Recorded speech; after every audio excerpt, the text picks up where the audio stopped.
నమస్తే, welcome to our channel. నేను మీ నాగేష్. ప్రస్తుతం మనతో సీనియర్ జర్నలిస్ట్ జగదేవ్ గారు ఉన్నారు. అన్నగారితో మాట్లాడారు. అన్నగారు నమస్కారం. నమస్తే అమ్మ. శ్రీరెడ్డి జగన్ సర్కార్లో గత 5 సంవత్సరాలుగా అయితే చాలా దారుణంగా మాట్లాడింది. సోషల్ మీడియాని అడ్డు పెట్టుకొని చాలా దారుణంగా మాట్లాడింది. ఆమెపై కేసు అయితే అయింది. ఇప్పుడు మళ్ళీ మంత్రికి నారా లోకేష్ గారికి లెటర్ అయితే పెట్టుకొని నన్ను వదిలేయనంటూ మళ్ళీ లెటర్ అయితే పంపించింది. మళ్ళీ ఈ విషయంలో కూడా మన షర్మిల గారు వదిలిపెట్టే ప్రసక్తే లేదు, వదిలిపెట్టొద్దండి అని చెప్పేసి మాట్లాడుతూ ఉన్నారు. అసలు ఈ కేసు ఎంత దూరం పోతుంది? ఆమెను వదిలిపెడతారా, వదిలిపెట్టరా? అసలు ఏం జరగబోతుంది ఈ కేసులో? ఈ కేసులో సోషల్ మీడియా వేదికగా మీరన్నట్టు ఇష్టానుసారం చెలరేగిపోయి నోటికి అద్దు అదుపు లేకుండా, వావి వరస లేకుండా నోటికొచ్చినట్టు మాట్లాడి చేశారు. ఎందుకు చేశారు? వెనక నుంచి ఒక సపోర్టో దన్నో, లేదంటే నెక్స్ట్ రాబోయే 30 ఏళ్ళు మా అన్నే ఉంటాడు, అన్నే తోపు పులి, అన్న ఉంటాడు, మాకు తిరుగులేదు అనుకుని మొత్తానికి కొంతమంది విచ్చలవిడిగా ప్రవర్తించారని చెప్పొచ్చు. దాంట్లో మాజీ మంత్రులు కూడా ఉన్నారు. అవును. సో ఎప్పుడైతే ఈ వ్యవహారం మీద బోరుగడ్డ అనిల్ గారు లాంటి వాళ్ళకి, అనిల్ గారు అనాలో లేదో మరి తెలియదు నాకు, ఎందుకంటే రౌడీ షీటర్ అనిల్ అని అంటున్నారు న్యూస్లో కూడా. తర్వాత వర్రా రవీందర్ రెడ్డి అని ఒప్పుతున్నాడండి. ఆయనకైతే నిజంగా మనం ఇక్కడ హుస్సేన్ సాగర్ మీద ఒక ప్లేస్ కొని చందాలు వేసుకొని ఆయనకు విగ్రహం పెట్టించాలి. అంటే అంత అద్భుతమైన వ్యక్తి. అంటే జగన్మోహన్ రెడ్డి గారి తల్లిని కూడా వదలలే ఆయన విమర్శల్లో.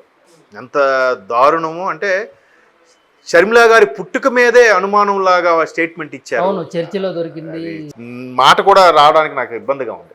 సో అన్ని నోటుకు వచ్చినట్టు మాట్లాడేసి ఇదే శ్రీరెడ్డి గారు కూడా పవన్ కళ్యాణ్ గారిని, లోకేష్ గారిని సింగిల్ వర్డ్తో అన్ని మాట్లాడి అన్నీ అనేసి ఇప్పుడు అన్నా నన్ను వదిలిపెట్టండి, క్షోభపడుతున్నాను, నాకు ఆప్షన్ లేదు, గతి లేదు, వారం రోజులు తిండి తిప్పలు లేవు అని ఒక వ్యధతో లేఖ రాసినట్టుగా చెప్పింది ఆవిడ. మనం వార్తలు చూసాం. అయితే ఇక్కడ షర్మిల గారు ఏమంటున్నారు? ఇట్లాంటి వాళ్ళని అసలు వదిలిపెట్టద్దు అంటే ఎలా ఉందంటే వాళ్ళు చెప్పే అభ్యర్థన ఫుల్గా చెదగొట్టేసి అన్న సారీ అన్న, వేరే వాళ్ళు అనుకుని నిన్ను కొట్టేశాను అన్న అన్నట్టు. అన్న తల తీసిన తర్వాత అయ్యో నిన్ను కావాలి వేరే వాడిని చంపుదాం అనుకున్నా, నిన్ను చంపానన్నా అన్నట్టుగా ఉంది. మరి అంతేనా? అసలు జగన్మోహన్ రెడ్డి గారు అండతోనో లేదా జగన్మోహన్ రెడ్డి గారు అనుచరులు ఇచ్చిన అండతోనో ఏది వస్తే అదే, ఏ మాట వస్తే ఆ మాట. ఇప్పుడు ఇదే శ్రీరెడ్డి గారు గత 5 ఏళ్లలో బీభత్సంగా మాట్లాడారు. బూతులే కొన్నిసార్లు అసలు ఒక మహిళ, సరే ఆమె శ్రీరెడ్డో లేకుంటే బోడిరెడ్డి పక్కన పెడితే, ఒక మహిళ సోషల్ మీడియాలో ఇంత దారుణంగా బూతులు, మళ్ళీ దీనికి ఫాలోయింగ్ మస్తు ఫాలోవర్స్, మస్తు ఆ వీడియో రీచింగ్ కూడా ఒక దారుణంగా ఉంది. ఎంత చేసినా ఆమెకు వైసీపీలో సముచిత స్థానం కూడా దక్కలేదు. ఆవిడ రీసెంట్గా ఆవిడెవరు యాంకర్ శ్యామల గారికి అధికార ప్రతినిధిగా ఇచ్చారు. ఆవిడకి ఇచ్చినప్పుడు కూడా ఈ శ్రీరెడ్డి గారు ఏమన్నారంటే, ఏమిటి గవర్నమెంట్ ఉన్నప్పుడు మేము ఎలాగా పనికిరాము, మేము మీకు కంటికి కనపడలేదు, గవర్నమెంట్ పోయిన తర్వాత కూడా మేము ఇంకా మీకు కంటికి ఆనట్లేదా, ఇప్పుడు కూడా నాకు అర్హత లేదా అని ఆవేదన వ్యక్తం చేసింది. ఇప్పుడు కనువిప్పు కలిగినట్టుంది. అఫ్కోర్స్ ఇది కనువిప్పు కూడా కాదు, భయంతో చేస్తున్న ఆర్తనాదం ఏమో అనిపిస్తుంది. ఒకవేళ నిజంగా కనువిప్పే అయితే గవర్నమెంట్ వచ్చిన మరుక్షణమే చెప్పినా కొంత బాగుండేదేమో. ఎప్పుడైతే అరెస్టుల పరంపర కొనసాగుతుందో ఒక్కొక్కరిని, ఇప్పుడు దీన్ని కనువిప్పు అంటారా, భయంతో చేసే ఆర్తనాదం అంటారా? అదే ఇప్పుడు శ్రీరెడ్డి పరారీలో ఉంది కదా. పరారీలో ఉంటారు. ఎందుకంటే సజ్జల భార్గవరెడ్డి గారి కోసం కూడా వెతుకుతున్నారంట. ఆ తర్వాత పోసాని కృష్ణమురళి గారి మీద కూడా కేసు నమోదైంది. గ్రేట్ డైరెక్టర్ రామ్ గోపాల్ వర్మ గారి మీద కూడా కేసు నమోదైంది. ఇంకా ఆయన ఎవరు బోరుగడ్డ అయితే అరెస్ట్ చేశారు. ఆ వర్రా రవీంద్ర రెడ్డిని కూడా అరెస్ట్ చేయబోతున్నారని ఉంది. ఇట్లా ఒక్కొక్కరు నోటికొచ్చినట్టు పెడుతున్నా కూడా ఎక్స్క్యూజ్ చేయడం అనేది ఎంత బాధాకరం అండి. ఇప్పుడు ఈ ఎన్డీఏ సర్కార్ అసలు వదిలిపెట్టే పరిస్థితి లేదంటారా? లేదనే అంటున్నారుగా. మొన్న కేబినెట్ సమావేశం అయినప్పుడు, అసెంబ్లీ సమావేశాలకు ముందు కేబినెట్ సమావేశంలో ఫస్ట్ చంద్రబాబు నాయుడు గారు దీన్ని ఫస్ట్ టాపిక్ లేవనెత్తారంట. సోషల్ మీడియా వేదికగా ఎవడినైనా ఇష్టం వచ్చినట్టు మాట్లాడొచ్చా, వాక్ స్వాతంత్రం హక్కు ఉంది కదా అని ఎవరికి వచ్చిన అమ్మ అయ్యే బూతులు తిట్టొచ్చా అనే దాని మీద చర్చ మొదలైతే అందరూ ముక్తకంఠంతో ఖండించారు. ప్రతి ఒక్క మంత్రి, ప్రస్తుత మంత్రి, హోంమంత్రి అనిత గారు కానీ, డిప్యూటీ సీఎం పవన్, అందరూ కూడా ఈ ఈ విధమైన వ్యాఖ్యానాలకి, ఈ విధమైన సోషల్ మీడియా టార్చర్కి మేము కూడా బాధ్యులమే.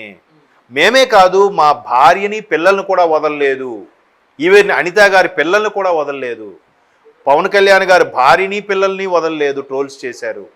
ఆఖరికి జగన్మోహన్ రెడ్డి గారి తల్లిని చెల్లిని కూడా వదలట్లేదు. తల్లిని చెల్లిని కూడా ఎవరు ట్రోల్ చేస్తున్నారంటే ప్రతిపక్షం వాళ్ళు, వేరే వాళ్ళు కాదు, సొంత పార్టీ వాళ్ళే. నిన్న జగన్మోహన్ రెడ్డి గారు ఇంత ప్రెస్ మీట్ పెట్టారా? నేను వెళ్ళను, ఇంత అన్యాయం జరుగుతుంది ఇవన్నీ అన్నారా? అక్కడ ప్రెస్ మీట్ మీడియాకు వచ్చిన వాళ్ళు ఒక్కరైనా ఏమండి సొంత తల్లికి చెల్లికి అవమానించారు కదా, దాని మీద మీరేం మాట్లాడరని ఒక్కడైనా అడిగాడా? అడగలే. ఎందుకు అడగలేకపోయారు అంటే మేబీ ఆ మీడియా వాళ్ళు కూడా వీళ్ళు అరేంజ్ చేసి పెట్టుకున్నారా ఏమో అనిపిస్తున్నారు. అంటే ఇప్పుడు ఒకటి వచ్చింది కదా, ఇప్పుడు అక్కడి నుంచి ఒక కామెంట్ వచ్చింది, దాన్ని ఇంకా తిప్పి వేసుకున్నారు. ఇంకా ఎందుకు క్వశ్చన్ అడుగుతారు? ఇది వచ్చింది చాలు మేము వేసుకున్నాం అంతేగా. అసలు ఆ రవీంద్ర రెడ్డి అనేవాడు ఎంత దారుణంగా కామెంట్స్ పెట్టాడు మీరు చూసారంటే, ఇంకా జనసేన నాయకుల్ని టీడీపీ వాళ్ళంటే ఇంకా దారుణం. మరి అరే విజయమ్మ గారి మీదే కామెంట్ చేస్తున్నాడు, వీళ్ళందరినీ చేయడా? సో అటువంటి వాళ్ళని వదిలేయాలా చెప్పండి? సో అంత దారుణంగా చేసినా కూడా అటువంటి వాళ్ళని వదిలేయండి, వదిలిపెట్టండి అని అంటే షర్మిల గారు అదే అంటున్నారు. ఆవిడ కూడా బాధ్యురాలే. ఆవిడ చేసిన పాపం ఏంటి? ఇక్కడ సరైన ఆదరణ లేకపోతే పక్క రాష్ట్రం మీరు తెలంగాణకు వచ్చారు, ఇక్కడ కూడా పార్టీ పెట్టి చేశారు. కాంగ్రెస్ అధిష్టానం ఏం చేసింది? అక్కడ జీరో అయిపోయింది కాబట్టి కాంగ్రెస్, రాజశేఖర రెడ్డి బిడ్డగా నువ్వు వెళ్తే కొంతలో కొంతైనా డెవలప్ అవుతుంది, మళ్ళీ చిగురిస్తుంది కాంగ్రెస్ పార్టీ ఆంధ్రాలో అనే ఉద్దేశంతో పంపించారు. పంపించినప్పుడు అక్కడ ముఖ్యమంత్రిగా ఎవరుంటే వాడిని విమర్శిస్తుంది కదా ఆవిడ. ఇప్పుడు మన చంద్రబాబు నాయుడు గారు కూడా ఏముంది, 5 నెలలు అయిపోయింది, ఇంకా పథకాల గురించి ఏం మాట్లాడలేదు, మేము ఖచ్చితంగా అటాక్ చేస్తామని చెప్పింది. అంత మాత్రం చంద్రబాబు నాయుడు గారు రియాక్ట్ అయిపోయి నా మీద అటాక్ చేస్తారంటావా అని ఆమె సోషల్ మీడియాలో పోస్టులు పెట్టించాడు ఆయన? లేదే. సో అప్పుడు కూడా ఎలక్షన్స్ ముందు కూడా ముఖ్యమంత్రిగా జగన్మోహన్ రెడ్డి గారు ఉన్నారు కాబట్టి ముఖ్యమంత్రిని విమర్శించాలి కాబట్టి జగన్మోహన్ రెడ్డి అంది. అది తప్పంట, అన్నకు పేరు పెట్టి పిలిచింది అన్నారు. ఇప్పుడు సభా మర్యాద ఉంటుంది కదా, అన్నకు పేరు పెట్టి పిలవడం ఏంటి? సభా మర్యాద ఉన్నప్పుడు ఈవెన్ భార్యాభర్తలు ఒకే ఆఫీసులో పనిచేసినా అక్కడ సార్ అనే పిలవాలి, ఆవిడ మేడం అనే అనవాలి. ఆఫీసులో ఒకటి ఇంట్లో లాగా ఏమే విట్రా అని అంటారా? కాదు కదా. అలాగే అక్కడ జగన్మోహన్ రెడ్డి గారు అందావిడ. పైగా జగన్మోహన్ రెడ్డి గారి పథకాలు జైలుకు పోవాలి అని చెప్పేసి మన షర్మిల గారు అయితే ఖచ్చితంగా చెప్పడం అయితే జరుగుతుంది. ఆ తర్వాత ఎలక్షన్స్ అయిపోయిన తర్వాత ఇవన్నీ జరిగాయి విమర్శలు. ఈ ఆస్తుల గురించి కూడా ఈవిడ ముందు బయట పెట్టలేదు. ఆయనే సరస్వతి పవర్కి సంబంధించి నేషనల్ కంపెనీ ట్రిబ్యునల్ లాకి వెళ్ళాడు.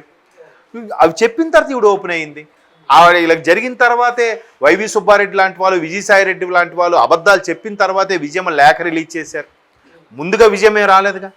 ఇవన్నీ చేస్తున్నా కూడా ఇంకా అంటే మనల్ని ఎవరు చూడరు, ప్రజలు మనం ఇచ్చే ఛానల్ ఫాలో అయిపోతారు అని అనుకుంటారా? ఇక్కడ హైలైట్ పాయింట్ ఏంటంటే ఇప్పుడు మన షర్మిల గారు శ్రీరెడ్డిని ఎందుకు టార్గెట్ చేస్తున్నారు?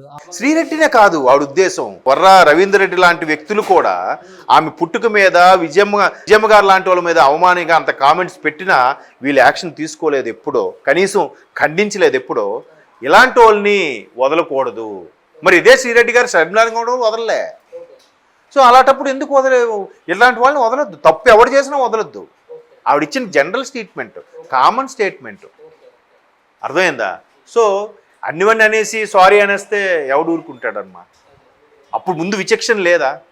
అరే మనం ఇప్పుడు మాట్లాడచ్చు, ఈమె ఒక లీడరా, ఈమెకి అసలు మా జగన్ లేకపోతే ఈమెకి దిక్కే లేదు, ఇలాంటి ఆవిడ మాట్లాడడం ఏంటంటే మాట్లాడచ్చు అంతవరకే. మరి ఎక్స్ట్రీమ్కి వెళ్ళిపోయి ఆమె పుట్టుక మీద కూడా విమర్శించేసి ఎంత దారుణం. రాజశేఖర రెడ్డి గారి బిడ్డే కాదన్న ముందు ఇంటి పేరు కాదన్నారు, వైఎస్ షర్మిల కారన్నారు, ఓకే. ఇప్పుడు బిడ్డే కాదంటున్నారు. విజయమ్మను కూడా అట్లా దారుణంగా మాట్లాడడం అసలు అది ఇంకా మరి మనం వద్దు. అలాంటి వాళ్ళ గురించి ఎంత తక్కువ మాట్లాడుకుంటే అంత మంచిది. ఓకేనా? Thank you for your valuable time and your valuable person. Thank you.